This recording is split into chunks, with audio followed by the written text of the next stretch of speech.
उससे बहुत डरा करता था मेरी पत्नी से। एक बात कहूं, इनसे डरने में भी भलाई है। श्रीमती जी से डरने में ही भलाई है। जब आप बब्बर शेर बनने की कोशिश करें तो भगवती कहां सवार होती है। जो ही अपने घर में बब्बर शेर बनने की कोशिश किया है ना, तो देवी जी खुद ही सवार हो गई है। तो इसलिए भैया इनसे डरने में ही भलाई। एक बार क्या हुआ, एक सेठ जी थे। सेठ जी शाम को जब प्रसादी पाते थे तो सुबह शाम तो उनके रोटी में घी लगता था। एक दिन संयोग से घी खत्म हो गया। सेठ जी जो पहुंचे भोजन करने के लिए, असोई थाली पत्नी ला के दी तो रोटी में घी ना लगा था। सेठ जी ने कहा क्या बात है, आज रोटी में घी नहीं लगा? बोले आज घी नहीं है। बोले घी नहीं है। अच्छा अच्छा ठीक है, घी नहीं। दूसरी रोटी गए, बोले वाह घी नहीं है, मन नहीं लगता है, खाने की इच्छा नहीं होती है। बोले घी नहीं है। अब पत्नी पाटे के अंदर बैठी हुई, पहले पाटा बनता था ना रसोई में, आड़ बार बार खाए जाए यही का, जितना नहीं वाला खाए, रोटी में घी नहीं लगा, रोटी में घी नहीं लगा। पत्नी ने सोचा आज घी नहीं लगा तो इतना पखेड़ा खड़ा कर रहे हैं। असोई पत्नी ने हाथ में बेलन ले रखी थी, ध्यान दीजिएगा, हाथ में बेलन ले रखी थी। अब बार बार बोले घी नहीं लगा, घी नहीं लगा। पत्नी को ना जाने क्या सोचा, वो बेलन को पलट दिया।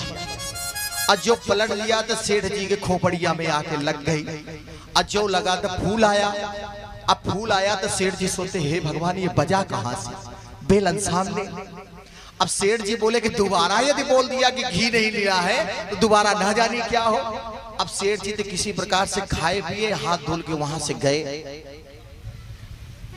आज जो बाहर गए भैया तो रात भर सोचने लगे क्या हुआ क्या नहीं हुआ।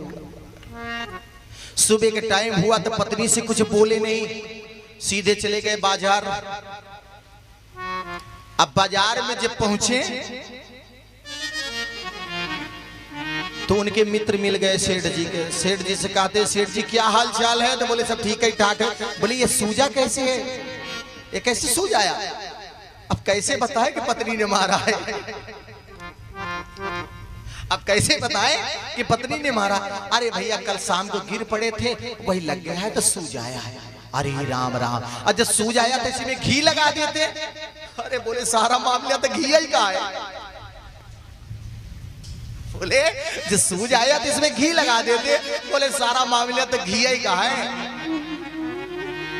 अच्छा अच्छा ठीक, अच्छा ये बताओ भैया कि पत्नी खुश कैसे हुआ करती है, ये उपाय थोड़ा सा बता दो हमको।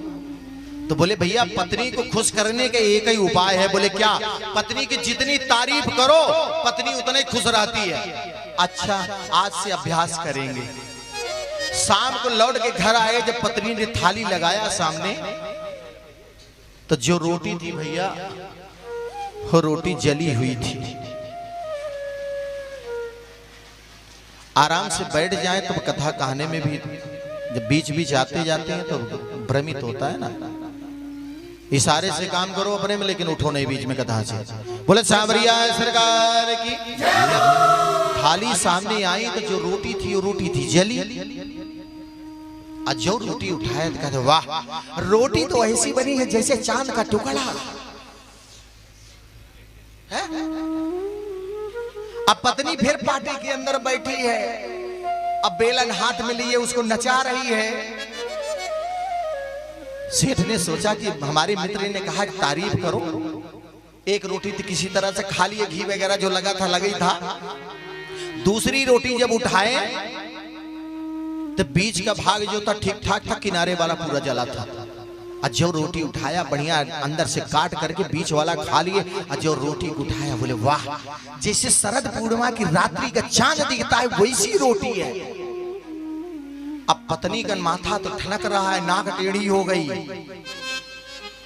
जब बार बार यही कहा जा रहा है कि नहीं चांद जैसा रोटी है, चांद जैसी टुकड़ा है। और सोई पत्नी ने बेलन लेकर जो खड़ी हुई पाटे के अंदर तो सेठ वहां से बड़ी तेज से भागे। अरे बोले तो देवी तुम्हारा तारीफ है तो कर रहा हूं। बोले हाँ तारीफ कर रहे हो। हमें 40 साल हुआ आए, एक दिन भी तारीफ नहीं किया, आज होटल से मंगवा लिया तो तारीफ पे तारीफ करते चले जा रहे हो। तो भैया इनसे डरने में ही भलाई है। अब ये अजामिल डरा करता था तो कहा